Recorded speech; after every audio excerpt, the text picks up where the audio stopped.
থাকবে ইনশাআল্লাহ।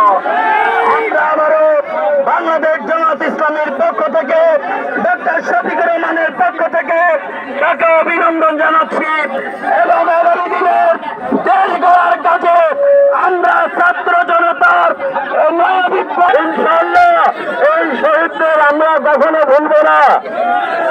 শহীদ আবু সাঈদ নিজের জীবন বিসর্জন দিয়ে নিজের জীবনের বিনিময়ে ফ্যাসিজমকে কবর দিয়েছে।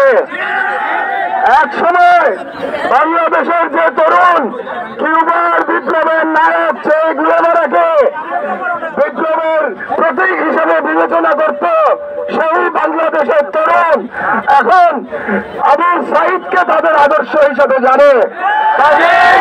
বাংলাদেশের বিপ্লবের আইকনের নাম আবু সাঈদ।